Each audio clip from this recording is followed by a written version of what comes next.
Olá, estamos de volta com o programa Você Pode Ser Feliz aqui pela Rede Século XXI, conversando com Samuel, está demonstrando uma sabedoria muito grande.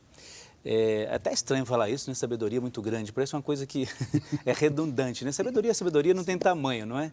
Mas que tem demonstrado para a gente uma maneira muito bonita, não que a gente queira sofrer, mas uma maneira muito diferente de encarar isso, né? Quer dizer, olha o sofrimento, perceba que ele é uma realidade, ele não vai fugir, não é? Ele vai estar aí, você querendo ou não, ele vai vir, mas há maneira de a gente viver isto, né? E ele terminou o bloco anterior falando dessa questão, né? Olha, o sofrimento, às vezes, deu o exemplo de Maria, e eu estava comentando com ele no intervalo sobre essa questão assim, às vezes, há pessoas que confundem um pouco toda essa história e acham que o sofrimento ela é uma necessidade no sentido de gostam tanto disso que passam a viver isso como uma realidade. E é isso que a gente não quer trabalhar. Quer dizer, aí entra numa palavra que a gente chama de masoquismo, aquelas pessoas que gostam de sofrer. E existe muito isso. O que você acha dessa questão, Samuel? Eu começaria dizendo o seguinte, o ser humano, egoísta que é, não faz nada sem... Que feio, né? Que feio. Por isso que eu falo que a gente precisa ser refinado. É bom ser refinado. Uhum. Mas egoístas que somos, não fazemos nada se não houver um benefício implícito. Então, tem gente que gosta de sofrer, porque nesse sofrer tem um benefício. Ela não abre mão do sofrimento para não perder o benefício. Um exemplo, todo mundo tem o amigo coitadinho. Quem é que não tem um amigo coitadinho? Um bendito, né?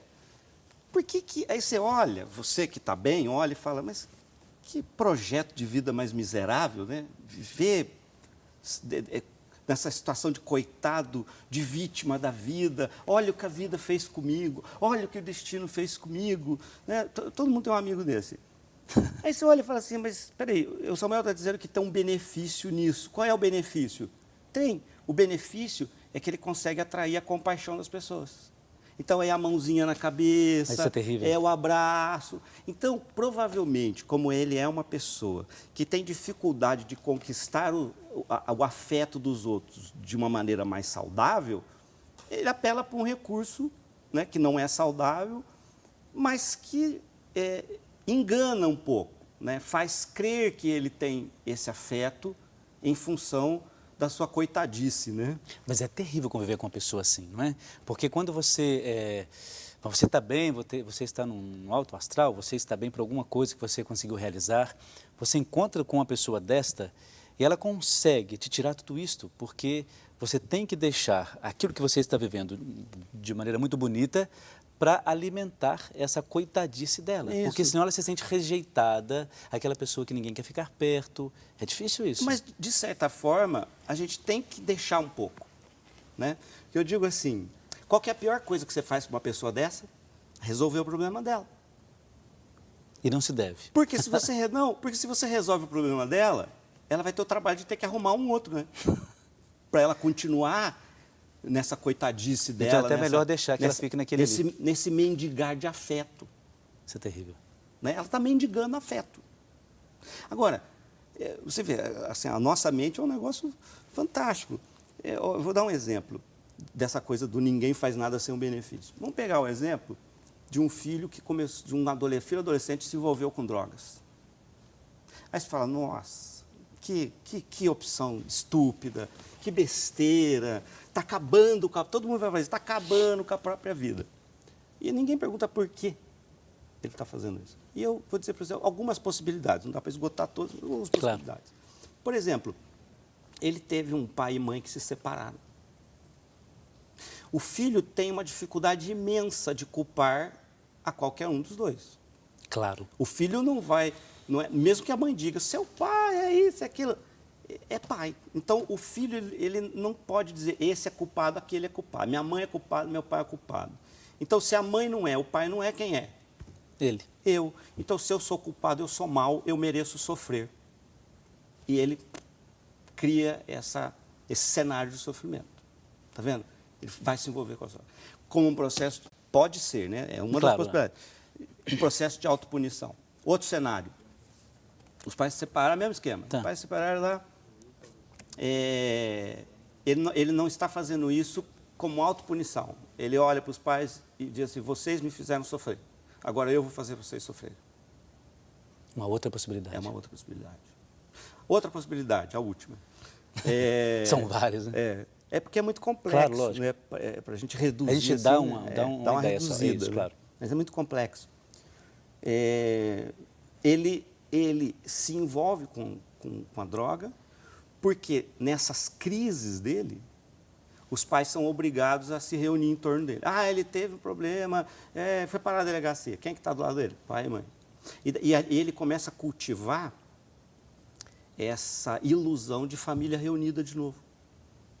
Porque toda vez que ele tem um problema sério, quem está do lado? O pai e a mãe. Eles estão morando separados, mas... Olha, fala para o seu pai vir aqui. Aí está o pai, a mãe e o filho reunidos. Na verdade, a pessoa tenta, dentro dessas possibilidades, a questão de vitimar o outro também, culpar o outro por aquilo que ele fez. Ou que ele quer dizer, na verdade, você diz, a mente é fantástica, é complicada de se entender isso, mas como que a pessoa consegue tirar de si, quer dizer, olha, tem todo um problema, ela tirar de si uma maneira de fazer com que o outro se sinta culpado por aquilo que ela está passando. Isso é difícil para a pessoa. Em geral, não é muito consciente isso. Né? Mas se você observa o cenário, você fazendo essa leitura de cenário, você ajuda muito mais, né? Porque o que você tem que trabalhar é o benefício. Que você falava antes, né? Então, qual é o benefício que a pessoa que gosta de sofrer está tendo? Ela precisa abrir mão, ela precisa descobrir que, tá bom, tem um benefício, há outras formas de chegar no mesmo lugar. Então, mas você acha que a pessoa, por exemplo, dentro deste cenário todo de sofrimento, às vezes se vitimando ou a outra pessoa, você acha que a pessoa consegue, essa pessoa o coitadinho que gosta de sofrer, encontra maneiras de sofrimento, você acha que a pessoa consegue trabalhar isto? Como psicólogo, ela consegue, ela precisa mas ela trabalhar. Consegue, ou tem pessoas que mesmo assim elas mantêm a vida toda daquele jeito porque acaba sendo agradável. Sempre nós vamos ter os que desistem, os que perderam a esperança. Quando você, é aquilo que eu falei, perdeu a esperança, você morreu em pé, acabou a vida. Perder a esperança é morrer em pé. Talvez a maior tragédia da vida é perder a esperança, perder a fé, né? Há pessoas que desistem? Sim. Mas a grande maioria delas pode ser recuperada. Com ajuda, né? A gente fala de ir para o terapeuta, psicólogo, aí eu fico pensando, né? Como é que uma família lá no sertão do Nordeste... Mas, olha, o abraço, o afeto, amor, né? O amor com firmeza, não é aquele amor descomprometido, o amor com firmeza é restaurador, né? Ouvir é restaurador. Pedir perdão. Então, nós temos que buscar essas possibilidades que estão aí ao nosso alcance. Nossa, se você puder ir para um terapeuta, ótimo, melhor que bom, você ainda. tem, agora, se não tem... Se você não puder, tente encontrar isso, sei lá, na igreja, nos amigos, no abraço da família. Procure resgatar essas coisas. Está vendo só como é que o nosso programa de hoje está levando até você? Eu tenho absoluta certeza disso. Essa reflexão sobre dor, sofrimento e sobre superação. Algumas coisas são tão difíceis, né? Nós, como a gente tem falado aqui, o nosso cérebro, o ser humano tem tantas coisas, tantos sentimentos contrários, tantas dificuldades, mas ao mesmo tempo uma capacidade de superação incrível. Basta que essa pessoa permita isso, permita se superar. E por falar nisso, nós temos um VT que fala justamente sobre essa questão de superação, que a pessoa superou essa questão da coitadice, de que é pobrezinha, de que é vítima, de que só ela sofre, o mundo todo está contra ela. Então acompanha comigo esse VT. Com um sorriso estampado no rosto, Arlete vive a fé no dia a dia. Mãe de 4 filhos, avó de 2 netos, ela já passou por várias provações. Há 10 anos perdeu o marido, mas se fortaleceu e seguiu com o escritório da família junto dos filhos. E quando ele foi embora, nós fizemos uma promessa para a gente mesmo, né? Nós vamos estar juntos e vamos trabalhar em Deus. A fé, a A fé é o que dá esperança pra gente. Ela é um exemplo pela forma que ela passa pelas coisas, a fé que ela tem de entregar mesmo tudo na mão de Deus, e a gente vê que tem uma resposta, que Deus realmente cuida dos problemas dela. No ambiente profissional, a família vive em sintonia, com muita união e amor. As orações fazem parte da rotina. Assim como nós perdoamos a quem nos tem ofendido, e não nos deixeis cair em tentação, mas livrai-nos do mal. Amém. Tem dificuldades, tem muitas, mas a gente está sempre junto. A gente procura não perder a fé e tá sempre pra cima e confiante que... Confiança. Ele sabe. Então, se tá acontecendo alguma coisa pesada, é porque a gente dá conta e a gente vai passar por cima. Para esta mulher de garra, a melhor forma de testemunhar a fé em Deus é o exemplo de vida. Por estar sempre com um sorriso, né? Eu acho que o rosto é a estampa, a imagem de Deus mesmo, a imagem do Cristo. Para mim, Cristo é alegria. A melhor forma, né, de você passar sendo exemplo do que ficar falando de Deus em si. Eu acho que transmite, né, muito melhor. Mesmo com os obstáculos, a família segue reunida e a base é a confiança em Deus.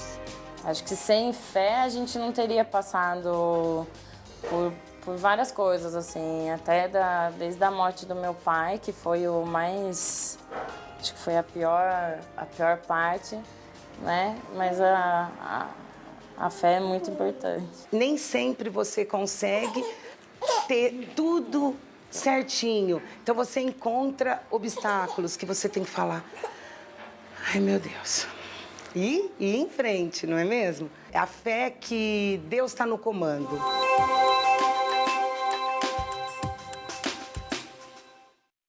Às vezes existe até um chavão que a gente sempre diz assim, o problema do outro é maior ou menor que o meu problema é maior do que o outro.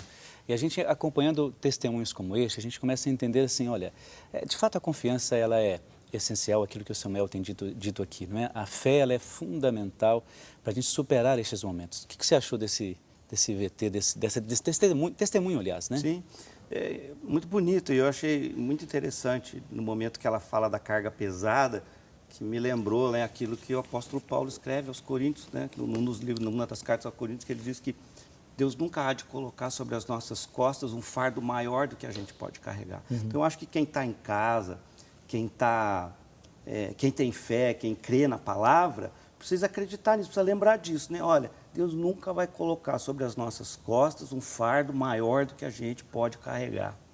Então, quando você estiver falando assim, estou sem forças, creia, você ainda pode caminhar um pouco mais. Você sabe, você tocou numa coisa que eu acho muito interessante, é assim, olha, isso é uma luta que eu tenho constantemente com as pessoas no atendimento, é justamente isso, olha, eu não estou fraco na fé, eu não consigo conceber isto, eu não consigo, porque assim, eu acho que quando a gente nasce, Deus não me premia com a fé 10%, a sua 20%, a outra 30%, Deus...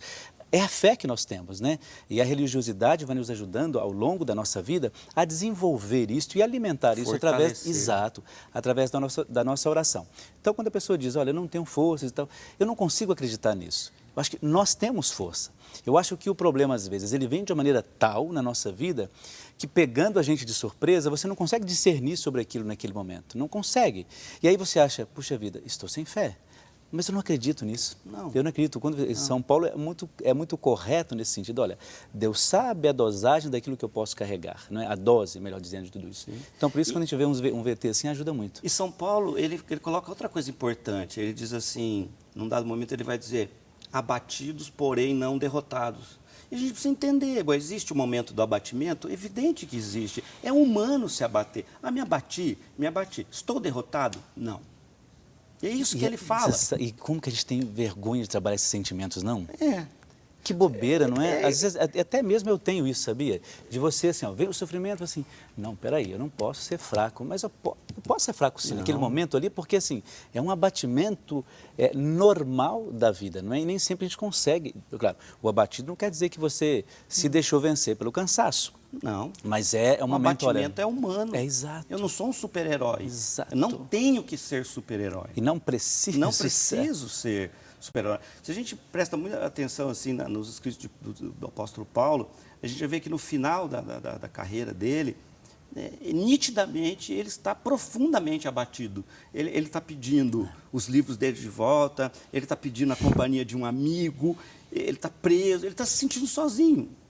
Ué, se ele, né, que é um dos nossos heróis da fé, se sentiu dessa forma, por que eu não posso? Não é?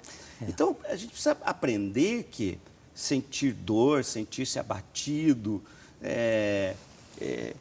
você, num dado momento, você sentir que a sua fé vacilou, peraí, normal. Mas lembra do que o apóstolo Paulo diz, derrotado não estou derrotado.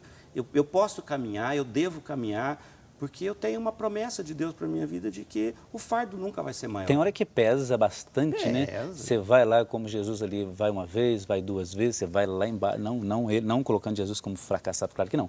Mas é um momento que pesou bastante a cruz e foi para o chão mesmo, não é? E assim, é inevitável que esse peso, a tendência é te dobrar até o chão, não é? Agora, é como você reage diante disso. Aquilo que você falava muito bem, não é? Você escolhe sofrer ou escolhe vivenciar a dor. Quer dizer, aquilo que você diz, olha, a dor ela vai passar de uma maneira, agora o sofrimento você pode prolongá-lo, se você quiser. Aí entra no masoquismo. De uma forma ou outra, ela vai arrefecer. A gente não morre de dor a vida inteira. A dor ela vai arrefecer. Agora, o sofrimento não. Muitas vezes, vamos dizer, nós, na imensa maioria das vezes, é que prolongamos o sofrimento por tomarmos atitudes descabidas, por abrirmos mão da nossa fé, por abrirmos mão da esperança. Né? Até no livro de Lamentações de Jeremias tem um texto bonito que fala, quero trazer à memória aquilo que pode me dar esperança. Então, e tem gente que faz o contrário. Né? Jeremias está dizendo, eu quero trazer à memória o que pode me dar esperança. Sim. Agora, tem gente que faz, deixa eu trazer à memória aquilo que vai acabar com a minha esperança. E vai fazer com que a pessoa sofra ainda mais. Encher a mente e o coração de coisas que destroem a esperança. Claro. Não tem sentido isso. E por isso vive eternamente um sofrimento, não é? Vive, prolonga. Olha só, tá vendo só? Por isso que esse programa ele tem que ficar até meia-noite de hoje, né? Você está disposto, não é, Samuel? Para a gente conversar um pouco mais sobre essas temáticas todas, a questão do perdão, que é um gancho para a gente trabalhar isso, né? Tantas outras coisas, claro. E a gente não tem tanto tempo assim, mas a gente vai levando até você aquilo que a gente pode. Por isso, você ainda dá tempo de você participar, fazendo seu pedido de oração. Nós temos 2 perguntas aqui que a gente vai apresentar para ele e para o Samuel depois. E você, se quiser, pode continuar participando. 0 operadora 19 3871 9620 ou então pelo e-mail serfeliz@rs21.com.br. Fica aqui aguardando a sua participação. Um breve intervalo, daqui a pouco a gente já volta. Um instante só.